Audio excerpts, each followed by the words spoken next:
할렐루야. 오늘도 여기서 오신 모든 분들 가운데 주님의 은혜가 충만하길 바랍니다.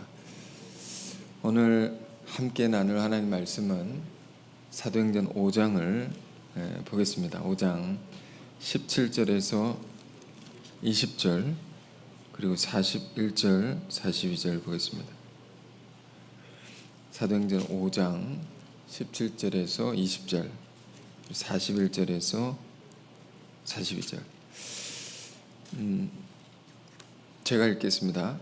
대제사장과 그와 함께 있는 사람, 즉 사두개인의 당파가 다 마음에 시기가 가득하여 일어나서 사도들을 잡아다가 옥에 가두었더니 주의 사자가 밤에 옥문을 열고 끌어내어 이르되 가서 성전에 서서 이 생명의 말씀을 다 백성에게 말하라 하매. 자, 41절 42절입니다. 사도들은 그 이름을 위하여 능력받는 일에 합당한 자로 여기심을 기뻐하면서 공회 앞을 떠나니라. 그들이 날마다 성전에 있든지 집에 있든지 예수는 그리스도라고 가르치기와 전도하기를 그치지 아니하니라. 아멘. 오늘 이제 말씀은 제목은요 20절에 있습니다. 이 생명의 말씀을 다 백성에게 말하라. 본문이 이제 17절부터 42절까지 긴 내용인데 내용이 길어서 이 부분만 읽었습니다. 사도행전 말씀을 오늘 나눌 텐데요. 요즘 새벽마다 이제 사도행전 말씀을 전하고 좀 묵상하고 있습니다. 그런 가운데에 오늘 말씀은 주일날 이날에 나눠야겠다 싶어서 오늘 이 말씀을 가지고 나왔습니다. 사도행전인데요. 사도행전은 성경의 어떤 책입니까? 말 그대로 사도들이 무엇을 했는가라는 것을 기록한 것이죠. 그런데 이 사도행전은 우리가 흔히 성령의 행전이라고 또 말합니다. 왜냐하면 사도들을 통해서 성령께서 어떻게 일하셨는가라는 것을 기록해 놓았기 때문입니다. 그 성령께서 무슨 일을 하셨는가라는 것을, 또 성령이 무슨 일을 하시는가라는 것을 우린 사도행전을 읽으면서 잘 주목해서 봐야 됩니다. 성령이 하시는 일은 무엇일까요? 다양하죠. 모든 것을 하실 수 있죠. 사도행전을 보면 가령 나면서부터 못 걷게 된 사람, 한 번도 걸어본 적이 없는 사람을, 40년 동안 걸어본 적이 없는 사람을 이렇게 세우는 기적, 이런 병든 자를 낫게 하는 기적, 성령께서 하시는 일이죠.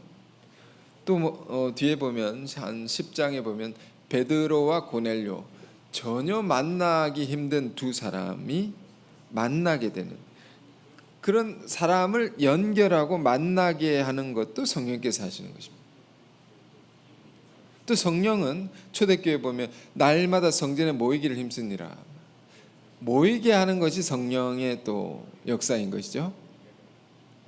그런데 또 사도행전 8장을 보면 모여있는 사람을 핍박을 통해서 흩어지게도 합니다. 흩어지게 하는 것도 성령의 역사다 말이에요. 모든 게 성령께서 하시는 일이죠. 그런데 이 모든 일이 그냥 성령께서 역사하는 것이 아니라 하나의 목표가 있고 방향이 있다는 것을 우리가 알아야 됩니다. 그것은 무엇일까요? 사도행전 1장에, 사도행전 시작에 보면 1장에서 제일 중요한 말이 있다면 무엇일까요? 예수님이 승천하시기 전에, 하늘로 오르시기 전에 제자들에게 마지막으로 남기신 말씀이 있습니다. 사도행전 1장 8절입니다. 1장 8절인데 잘못 준비를 하셨네요. 1장 8절입니다. 제가 읽겠습니다. 오직 성령이 너희에게 임하시면 너희가 권능을 받고 예루살렘과 온 유대아 사마리아 땅끝까지 이르러 내 증인이 되리라 하시니라. 이 구절을 넘겨주세요. 네. 예. 대사명이죠. 이 사도행전이 시작될 때 보면 예수님께서 이런 말씀 제자들에게 남기셨습니다. 성령이 너에게 임하시면, 너희가 성령을 받으면, 이런 말입니다. 성령을 받은 사람은 무엇을 해야 되는가, 무엇을 하게 되는가, 어떻게 살게 되는가, 살아야 하는가. 땅 끝까지 이르러 내 증인이 될 것이다. 대사명입니다. 복음서의 마지막에 기록되어 있는 주의 복음을 만민에게 전파하라는 그 말씀을 사도행전은 이렇게 기록해 놓은 것입니다. 그러니까 이런 성령의 역사에 큰 방향이 있는 것입니다. 큰 목표가 있는 것입니다. 이걸 이루어가는 과정 가운데 많은 일들을 성령께서 하시는 거죠. 사도행전에 기록되어 있듯이 많은 표적과 기사가 이 과정 가운데 일어나는 것입니다. 사도행전 곳곳을 보면 처음 교회가 많은 환난과 박해 속에서도 성장을 합니다. 교회가 박해 속에서도 성장합니다. 근데 성장하게 된 분기점들이 있는데요, 그 분기점을 보면 한 6군데가 있는데, 그 기록들을 보면 지금 다 찾아볼 수 없지만 이런 말씀이 기록되어 있습니다. 교회가 성장할 때 그 분기점에 이런 말씀, 하나님의 말씀은 흥왕하여 더하니라, 이러면서 교회가 성장합니다. 또 말씀이 점점 왕성하여지니라, 제자의 수가 많아지니라. 또 이런 말씀, 주의 말씀이 힘이 있어 흥왕하여 세력을 얻느니라. 그러면서 교회가 한 차원 또 달라지고 성장하고 하는 것이었습니다. 이것이 사도행전을 관통하는 성령의 역사의 맥입니다. 맥. 항상 교회가 성장할 때는 뭐가 흥왕하는 것입니까? 하나님의 말씀이 흥왕하는 것입니다. 믿는 자들 안에 하나님 말씀이 가득할 때 교회가 성장하는 겁니다. 우리의 교회도 그랬던 것입니다. 하나님의 말씀을 들은 사람들이 그것에 충만해서 들은 말씀을 어떻게 했습니까? 전하는데 교재로 이렇게 만들었습니다. 다 정리를 해서 그 교재를 만들어서 그걸 각자가 다 전하게 되니까 누구나 할 것 없이 믿는 사람들이 많아진 것입니다. 우리 이것을 놓치면 안 됩니다. 그래서 가장 중요한 것, 많은 것이 중요한 일이죠. 그러나 제일 중요한 것은 뭡니까? 하나님의 말씀이 가득해지는 것입니다. 그러므로 마귀는 항상 무엇을 하는 것입니까? 그 말씀 우리가 못 듣게 하는 것이고요, 그 말씀을 못 전하게 하는 것입니다. 여러분, 우리가 예수를 믿고 이루어가는 목표는 하나님의 나라입니다. 성경의 구약의 결론은 예수 그리스도, 이 땅을 구원하실 분이 오시는 것입니다. 그러나 신약의 결론은 그리스도께서 오셔서 그분을 통해서 이루어가는 하나님의 나라가 신약의 결론이죠. 이 하나님의 역사의 결론입니다. 그런데 하나님 나라가 어떻게 오게 되는 것입니까? 어떻게 이루어지게 되는 것입니까? 예수님께서 직접 비유로 말씀해 주셨습니다. 마태복음 13장 천국 비유에 그 시작이 어떻게 됐습니까? 씨 뿌리는 자가 뿌리러 나가서 뿌릴세. 천국이 이렇게 시작된다 말이에요. 다른 무엇으로 이루어지는 것이 아니다. 분명히 얘기해 주셨습니다. 씨 뿌리는 자가 나가서 뿌려야 천국이 시작된다, 이루어진다 말이에요. 그 씨는 무엇인가? 하나님의 말씀이라고 예수님이 또 직접 해설을 해주셨습니다. 그 말씀이 인간 심령에, 마음의 밭에 뿌려져서 심어져야 되죠.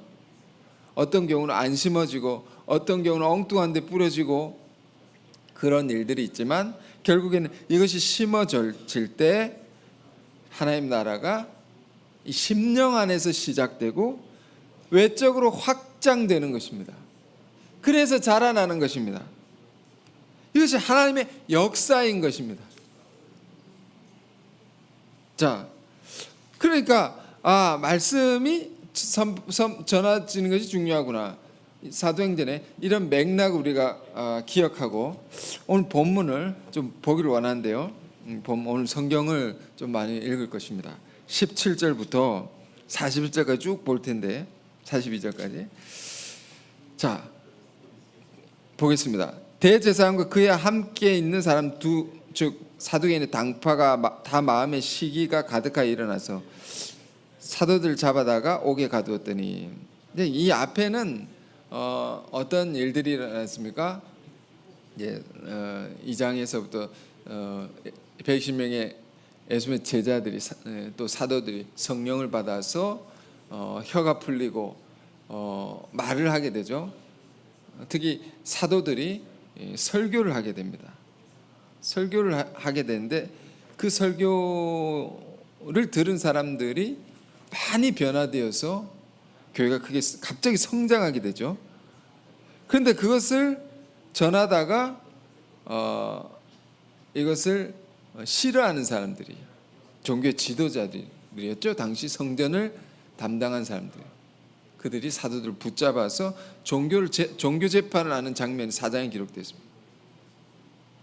근데 그 재판의 가운데 풀려나게 되죠, 제자들이. 그리고 또 사도들이 기사 표적을 많이 일으키게 됩니다. 믿는 무리가 많아지게 되었다. 그러니까 또 이것을 싫어하는 사람들이, 시기하는 사람들이 사도들을 붙잡아서 감옥에 가두게 됩니다. 그러니까 사도들이 감옥에 갇힌 이유가 뭡니까? 시기 질투를 받아서 갇히게 됐다. 매우 억울한 상황이죠. 갇힐 이유가 없는데 갇힌 것입니다. 여러분, 우리는 여기서 중요한 사실을 하나 기억해야 됩니다. 우리가 하나님의 일을 하면서 주님의 뜻을 이루어 가면서 그 과정 가운데 억울한 일을 당할 수 있습니다. 시기와 질투를 받아서 어려움에 처할 수 있습니다. 그러나 걱정하지 마십시오. 이 성경 우리에게 말해주는 것은 하나님이 꼭 풀어주신다는 겁니다. 꼭 풀어주신다. 오늘 본문의 사건도 그런 것인데, 옥에 갇혔는데 풀려나는 이야기입니다. 자, 5장 19절 20절 보겠습니다. 주의 사자가 밤에 옥문을 열고 끌어내어 이르되, 감옥에 갇힌 사도들을 끌어내는 것입니다. 가서 성전에 서서 이 생명의 말씀을 다 백성에게 말하라 하며, 주의 사자는 엔젤이죠. 엔젤, 천사입니다. 천사. 어떻게 생겼을까 알 수는 없지만, 그러나 천사가 갇혀있던 사도들을 밤중에 옥문을 열어서 끌어냅니다. 이건 환상이 아닙니다. 역사의 기록입니다. 의사 누가가 기록한 거죠. 굉장히 사실적인 기록을 한 것인데, 근데 사도들이 몇 번을 갇히는데요, 사도행전 3번 갇혔다가 풀려난 장면이 있습니다. 이 장면이 있고요, 또 사도행전 12장에는 더 자세하게 기록되어 있습니다. 또 바울과 실라가 갇혔는데 풀려나는 그 기록을 여러분들 기억하실 것입니다. 오늘 다 볼 수는 없지만 사도행전 12장에 보면 굉장히 자세하게 천사가 어떻게 베드로 사도를 풀어내는지 아주 자세하게 기록되어, 또 굉장히 재밌게 기록되어 있습니다. 꼭 읽어보시길 바라고. 그 내용을 보면요, 베드로가 감옥에 갇혀서 내일 죽을지도 모르는데 잠자고 있습니다. 아무리 피곤해도 잘 수 있는 상황이 아닌데 잠을 잡니다. 그 정도로 평안했던 거죠. 평안이 있는 것입니다. 그 자는 베드로를 천사가 옆구리를 쿡쿡 찌르면서 일어나라고 깨우는 장면이 있습니다. 그러면서 아주 세세하게 가르칩니다. 준비시켜서 풀어내는데, 신발끈을 묶어라. 신발끈 빨리 묶으라고. 야, 겉옷을 입어라. 응? 그리고 나를 가만히 따라와라. 그래서 비몽사몽간에 베드로가 이렇게 일어나가지고 시킨 대로 이렇게 하다가 따라가는데 옥문이 열리고 그렇게 나오게 되는 장면이 기록되어 있습니다. 이 환상의 얘기를 하는 것이 아닙니다. 실제적인 역사를 기록해 놓은 것입니다. 자, 이런 기록들을 통해서 우리가 뭘 깨달아야 됩니까? 하나님의 백성은 갇혀도 꼭 구해주신단 말이에요. 하나님이. 이게 중요한 것입니다. 그래서 여기서도 보면 주의 사자가 밤에 옥문을 열고 끌어내는데요. 끌어내면서 주의 사자가 하는 말이 있습니다. 가서 성전에 서서 생명의 말씀을 다 전하라. 다 말하라. 이게 여러분 쉬운 말이 아닙니다. 말씀을 전하다가 감옥에 갇힌 것입니다. 이들은 그걸 풀어주면서 하는 말입니다. 나가서 또 전하라고, 더 많은 사람에게 전하라고. 근데 사도들은요, 이 주의 사자들의 말에 순종합니다. 놀라운 기적들은 순종할 때 일어납니다. 그래서 21절 그들이 듣고 새벽에 성전에 들어가서 가르치더니, 여러분 이 기록들이 그냥 읽을 수 없습니다. 놀라운 기록들입니다. 밤중에 감옥에서 풀려나간 사람들입니다. 근데 새벽에 성전에 들어가서 사람들이 모여 있었던 모양입니다. 막 가르치기 시작합니다. 밤중에 나와서 새벽에 가르쳤다. 여러분 이렇게 사실 수 있겠습니까? 이렇게 하실 수 있겠습니까? 대단한 열정이죠. 어떤 사람은 이런 기록들을, 이런 말씀을 들을 때 이렇게 말씀하실지 모르겠습니다. 아니, 이 사도들은 가정이 없었지 않습니까? 아니, 그렇지 않습니다. 고린도전서 9장에 보면 사도 바울이 분명히 얘기합니다. 내가 베드로처럼 아내를 데리고 다닐 수 있는 권한이 없겠느냐? 아내가 있었다는 겁니다. 에이, 자식은 없었지 않습니까? 응? 자식 있었을까 없었을까? 알 수 없습니다. 성경 기록이 없었을까? 그러나 이런 질문을 하는 분들은 왜 질문하실까요? 사도들은 우리와 다릅니다. 우리는 할 수 없습니다. 아닙니다, 여러분. 사도행전을 공부하면서 우리가 깊이 깨달아야 할 깨달음이 있습니다. 앞서 말씀드렸지만 사도행전은 사실 사도들의 행전이 아닙니다. 성령의 행전입니다. 성령은 불과 같다라고도 하지만 또 성령은 무엇과 같습니까? 바람과도 같습니다. 바람이 어떻습니까? 다 이렇게. 바람은 어디에도 매이지 않습니다. 어디에도 갇히지 않습니다. 그리고 성령의 사람은, 성령의 능력으로 살아가는 사람은 무엇에도 매이지 않습니다. 무엇에도 갇히지 않는다는 것입니다. 이 무시무시한 권세를 가진 사람들이 그들을 감옥에 가두어도 그 어떤 박해와 위협과 몰림과 쫓김이 있다 할지라도 그들은 갇히지 않는다. 그 속에서도 이 사람들이 어떻게 살았는가를 봐야 됩니다. 이걸 주목해야 됩니다. 성령의 사람은 어떤 상황에서도 갇히지 않는다. 그래서 지금 밤중에 옥에서 풀려나와서 새벽입니다. 새벽. 성전에서 가르칩니다. 얼마나 위축될 수밖에 없고 얼마나 불안해질 수밖에 없는 그런 상황 속에서 가르쳤다는 겁니다. 설교했다는 것도 아닙니다. 가르쳤다는 것은 이 분위기가 하나님의 말씀을 하나하나 또박또박 자세하게 가르쳤다. 이런 분위기입니다. 그랬더니 어떤 일이 일어납니까? 대제사장과 그에 함께 있는 사람들이 와서 공회와 이스라엘 족속의 원로들을 다 모으고 사람을 오게 보내요. 사도들 잡아오라 하니 회의가 열렸습니다. 성전을 지키는 자들, 원로들까지 다 모여서 사도들 잡아오라. 그러니까 이게 이 사도들이란 많은 사도들의 이야기가 아닙니다. 많은 사도들의 이야기 아닙니다. 베드로, 요한, 몇 명의 사도들, 그들이 일으키는 역사가 얼마나 영향력이 컸는가, 아마 얼마나 기세가 대단했는가라는 것을 알 수가 있죠. 성령을 받은 사람들은 그들이 소수라 할지라도 이 큰 기세를 드러냅니다. 힘이 있단 말입니다. 그래서 이거 안 되겠다 싶어서 회의를 하는 것입니다.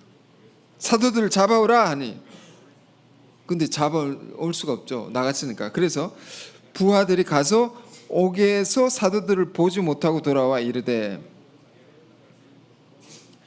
우리가 보니 옥은 든든하게 잠기고 지키는 사람들이 문에 서 있으되 문을 열고 본즉 그 안에는 한 사람도 없더이다. 깜짝 놀란 일이 일어난 겁니다. 옥문은 든든하게 잠겨있다. 지키는 사람도 그대로 있는 것입니다. 근데 그 안에 사람이 없습니다. 얼마나 놀랐겠습니까? 사도들이 풀려난 것입니다. 마치 뭐가 같습니까? 부활절 때 보는 빈무덤 사건과 같습니다. 예수님을 싫어한 자들, 미워한 자들로 인해서 죽임을 당하셨단 말이에요.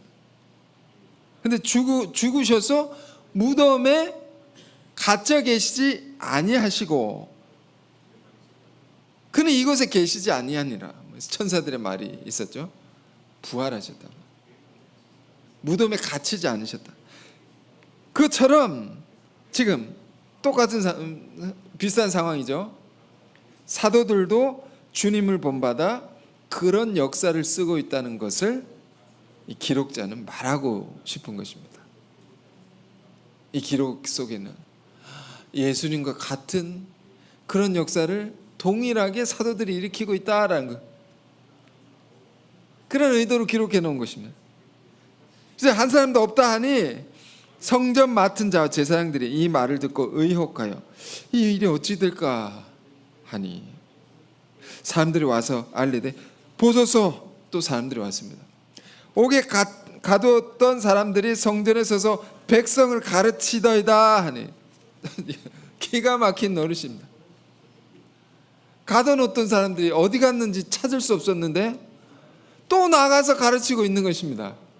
이 사람들 입장에서는 환장을 노릇이죠. 한국말에 성전에서 열심히 가르치고 있습니다. 그래서 또 어떻게 하면 또 붙잡아 옵니다. 자, 이게 26절 성전 맡은 자가 부하들과 같이 가서 그들을 잡아왔으나 강제로 못하면 백성들이 돌로 칠까 두려워함이더라. 이 사도들 또 붙잡아왔는데 함부로 하지 못하는 겁니다.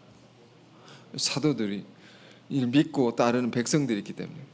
그래서 27절 28절 붙잡아 세워놓고 말하면 그들을 끌어다가 공회 앞에 세우니 대제사장이 물어 이르되 우리가 이 이름으로 사람을 가르치지 말라고 엄금하였으되 너희가 너희 가르침을 예루살렘에 가득하게 하니 이 사람의 피를 우리에게로 돌리고자 함이라. 이 이름이 누굴까요? 이 이름으로 사람을 가르치지 마. 이 이름이 누굴까? 예수입니다. 예수 이름으로 가르치지 말라고 했는데, 엄하게 경고했는데 왜 또 가르쳤느냐 말이에요. 무섭게 말하는 거죠. 예루살렘에 그 가르침이 왜 가득하게 다 퍼지게 만들었느냐 말이에요. 그 사람의 피를 우리에게 돌리고자 한 것이 아니냐? 예수를 죽인 그 예수의 피죠. 예수를 죽인 죄를 우리에게 돌리려 하는 것이 아니냐? 여러분, 이게 굉장히 중요한 것이 있습니다. 우리가 뭘 전해야 되느냐? 뭘 무엇으로 전도를 해야 되냐? 여기 지금 베드로가 전한 거죠. 베드로가 어부 출신이었지 않습니까? 사도행전 4장에는 이 학문 없는 범인이라고 표현했습니다. 이 조롱하는 말입니다. 무식한 시골 촌뜨기 이 사람들이 이런 말입니다. 그런 자가 전하는 설교라는 것이 대단히 조직적이거나 대단히 이제 학구적이거나 그런 설교를 전한 것이 아닙니다. 베드로 설교는요 매우 직설적입니다. 아주 세련된 언어로 설교하는 것이 아닙니다. 매우 투박했습니다. 그런데 그런 자가 전한 설교로 3,000명, 5,000명 이렇게 한 번에 크게 변화가 일어난 것입니다. 왜 그럴까 하면 그 설교들을 보면 너무 중요하고 핵심적인 메시지를 일관되게 말합니다. 몇 번의 설교가 있는데 우리가 잘 볼 필요가 있습니다. 그 핵심적인 말이 너희가 생명의 주를 죽였도다. 너희가 못 박아 죽인 이 예수를 하나님이 살리셨도다. 그러니까 이거를 설교하고 이것을 계속 가르쳤단 말입니다. 처음 교회 사도들이 성전에서 무엇을 열심히 가르쳤냐? 예수 죽인 죄를 가르쳤다. 왜 이걸 가르칩니까? 이 죄를 깨닫고 회개해야 된다 말입니다. 하나님의 아들을 참혹하게 죽인 이 엄청난 죄에 관해서 이게 누구의 죄냐? 누가 회개해야 되는 것이냐? 여러분 우리가 그랬습니다. 하나님이 우리를 부르신 것은 사람을 낚는 업으로 부르신 것입니다. 어디서 무엇을 하든지 주의 복음을 전하라는 그 사명이 우리에게 있는 것이죠. 이 사명입니다. 우리는 이것을 위해서 살아야 되는 것입니다. 그런데 그 사명을 감당함에 있어서 복음을 전하는 메시지가 그렇습니다. 적당히 타협하고 좋은 말로 좋은 게 좋은 거라고 하면서 이런 말 필요하겠죠. 그러나 핵심을 잃어버리면 아무런 힘을 발휘하지 못합니다. 이 초대교회 사도들의 설교는요 사실 자세히 분석해 보면 앞뒤가 맞지 않은 부분도 있습니다. 뒤에 말해야 될 거 앞에 마음이 급해서 먼저 쏟아내버리고 그런 경우도 많습니다. 그런데 전곡을 찌르는 메시지가 있습니다. 가장 중요한 것은 조금의 타협도 없이 전하는 것입니다. 사람이 우리도 그렇습니다. 진정으로 변화되는 것은 어디에 달려 있습니까? 사람이 잘 바뀌지 않지 않습니까? 우리도 잘 안 바뀌지 않습니까?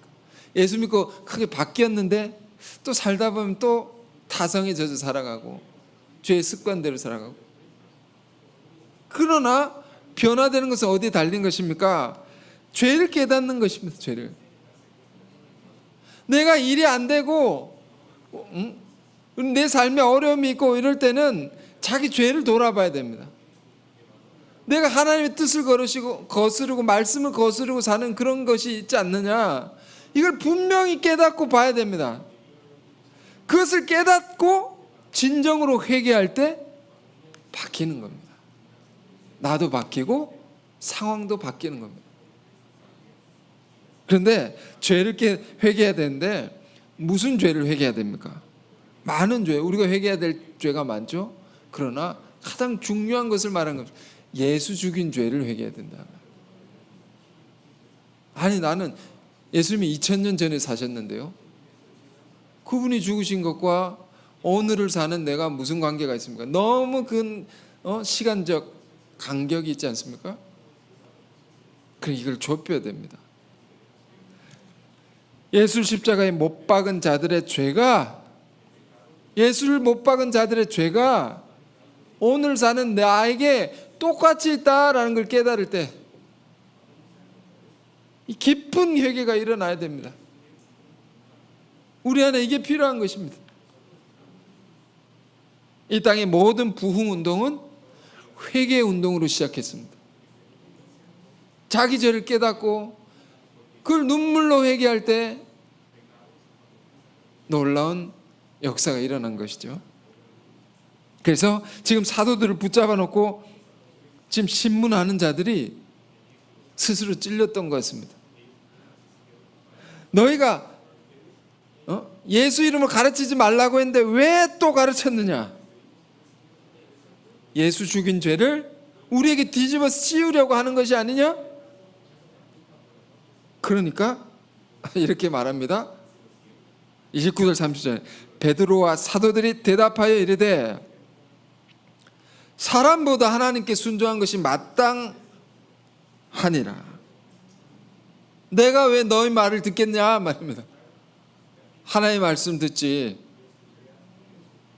그러면서 분명히 말하며 30절에 너희가 나무에 달아 죽인 예수를 우리 조상의 하나님이 살리시고, 분명히 말하면 너희가 죽인 거 맞다고. 지금 이 사도들 앞에 있는 사람 엄청난 권력을 가진 사람들입니다. 대제사장고.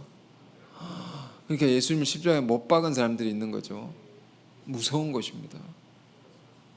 그런데 너희가 분명히 예수를 죽였다. 그런데 더 놀라운 것은 너희가 죽인 예수를 하나님이 살리셨다. 우리가 믿는 그 하나님이 너희가 죽인 예수를 살리셨다.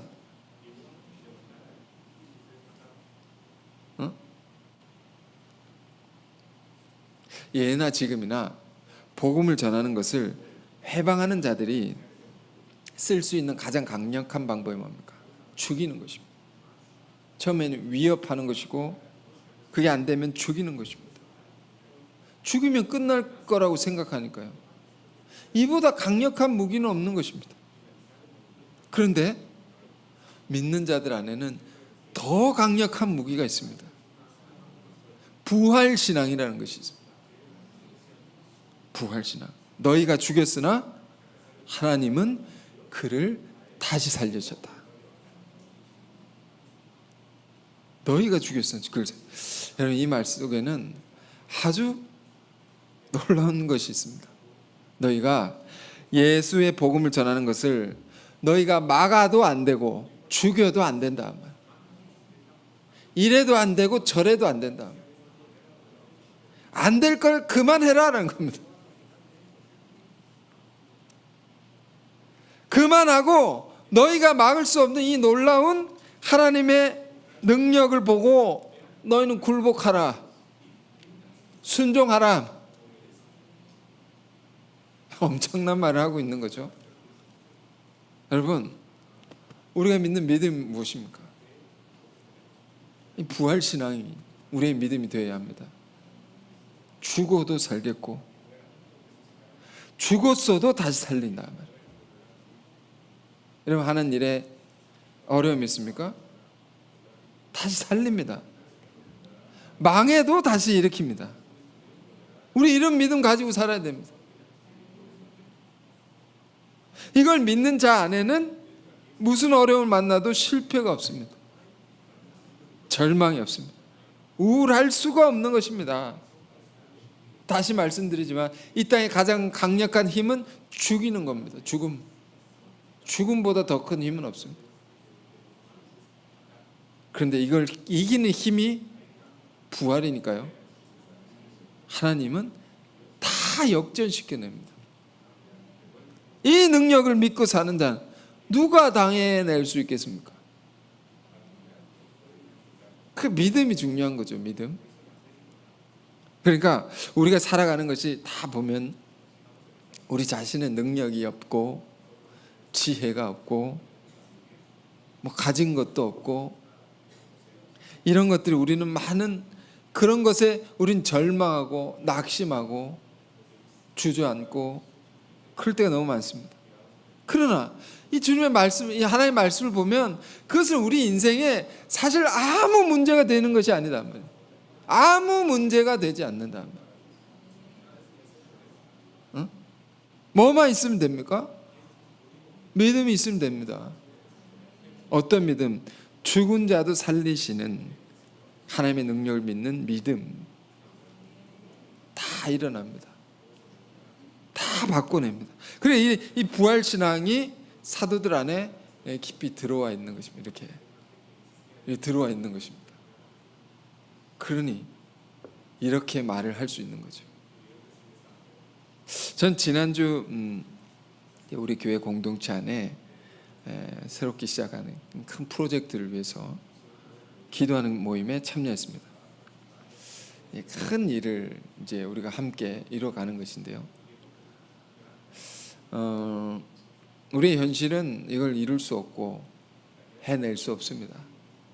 분명히. 그런데 기도 모임을 통해서 하나님이 주시는 은혜가 있습니다. 어떤 은혜? 믿음을 주시더라고요. 믿음을 주십니다. 여러분, 기도하면 믿음을 주십니다. 그러니까 어떤 믿음을 주시냐면, 지금 우리가 한다고 하면서 안 되었던 것, 실패했던 것, 좌절했던 것, 많은 것들이 있는데 그것을 이 큰 일을 통해서 회복한다. 다 회복해 내리라. 잃어버린 세월과 모든 것들을 큰 역사로 다 회복해 내리라. 이런 믿음을 주시더라고요. 그전에는 그런 믿음이 없었던 거 봅니다. 이런 믿음을 주셔서 그렇구나. 우리가 힘이 없으면 큰 힘을 가진 곳에 이제 연합해야 됩니다. 힘을 공급을 받아야 됩니다. 큰 역사에 참여하면, 다시 말해서 예수님의 말씀대로 너희가 먼저 하나님 나라와 그의 의를 구하라. 그래야면 이 모든 것을 더해 주시리라. 그 하나님의 큰 뜻을 구하고 살면 내 인생의 다른 문제들이 풀려지는 겁니다. 그걸 하나님이 해결해 주신다면, 이런 영적 원리를 우린 기억하고 살아야 됩니다. 아니 내 것도 못하는데 저걸 어떻게 합니까? 내 사정도 힘든데 무슨 더 큰 거를 내가 이룰 수 있겠습니까? 말이에요. 이게 갇혀 있는 것입니다. 갇혀 있는 거. 아니다 말이에요. 그렇기 때문에 더 큰 역사를 바라보라 말이에요. 더 큰 일에 참여하라.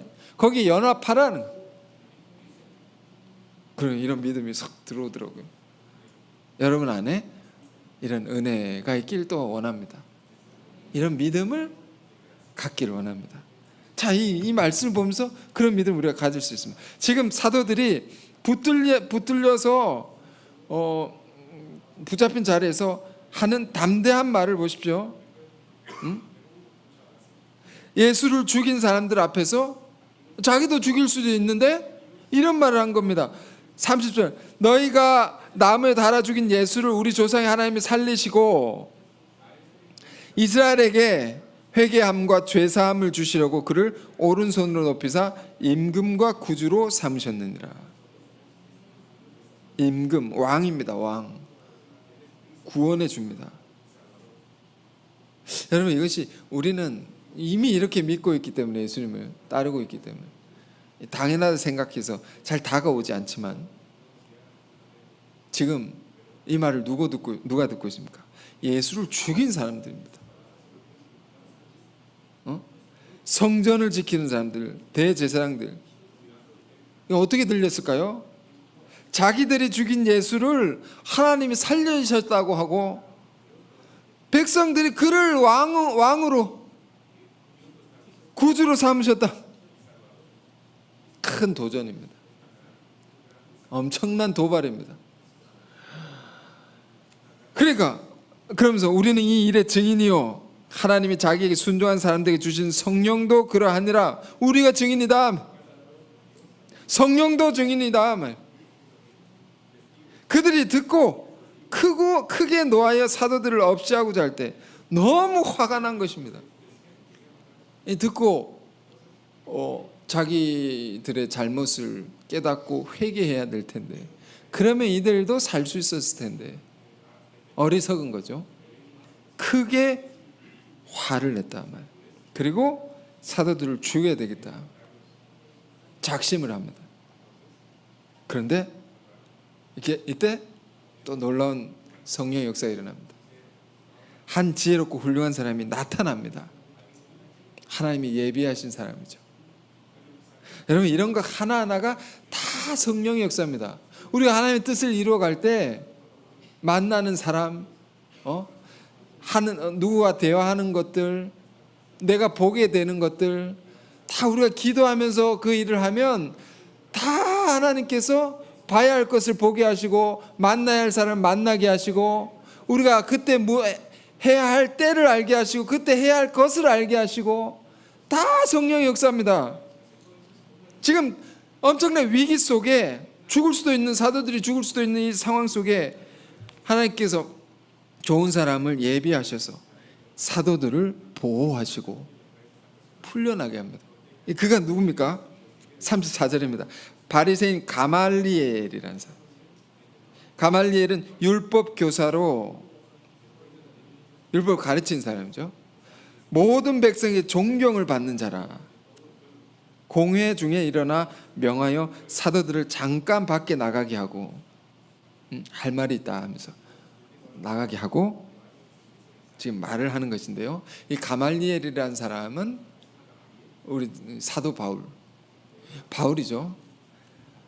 바울을 키운 스승이기도 합니다. 말하되 이 사람이 사도들 죽이려는 사람들 앞에 말을 합니다. 이스라엘 사람들아, 너희가 이 사람에 대하여 어떻게 하는지 조심하라. 조심해야 된다.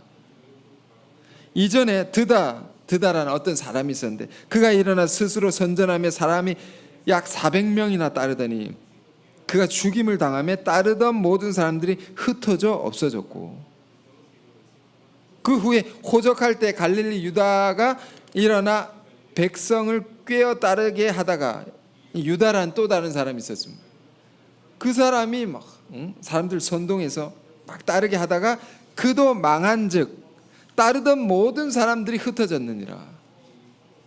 자, 여러분, 이 율법의 훌륭한 교사가 매우 중요한 것을 가르치는 것인데요, 우리도 배워야 됩니다.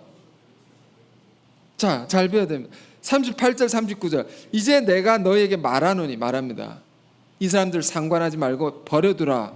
내버려둬야 된다. 죽이려고 하지 마라.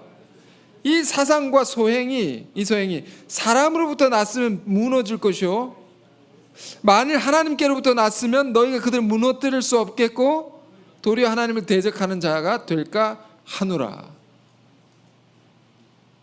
그렇습니다. 사람으로 시작된 일은 그 무브먼트, 인간이 하는 운동은 그 사람이 죽으면 다 흩어집니다. 다 사라집니다. 다 무너집니다. 한자 말 있죠. 한자 말 거짓 위자라는 것입니다. 거짓 위. 두 글자가 합쳐진 단어가 있습니다. 사람 인자와 할 위자입니다.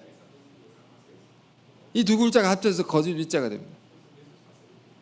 사람이 하는 것은 거짓되다. 사람이 하는 것은 거짓되다. 결국 다 무너지고 마는 것입니다. 우리가 하나님 일을 섬기는 사람들입니까? 사람이 하면 망하는 것입니다. 사라지는 것입니다. 그러나 하나님이 시작하신 일이라고 한다면 그것은 누구도 무너뜨릴 수 없고, 그걸 무너뜨리려고 하면 뭐라고 합니까? 하나님을 대적하는 자가 된다. 이 얼마나 지혜로운 말입니까?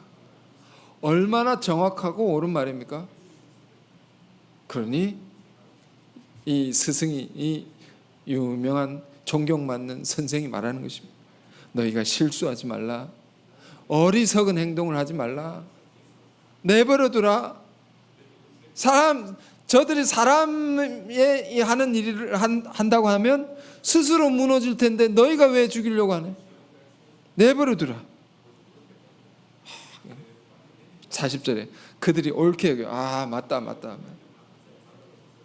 사도들을 불러들여 그런데 채찍질하며 예수 이름을 말하는 것을 금하고 놓으니, 놓아주려면 그냥 놓아주지 왜 꼭 기어이 채찍질을 하고 놓아주며, 사실 여기는 간단히 나왔지만 여기 채찍질이라는 것은 굉장히 고통스러운 것입니다.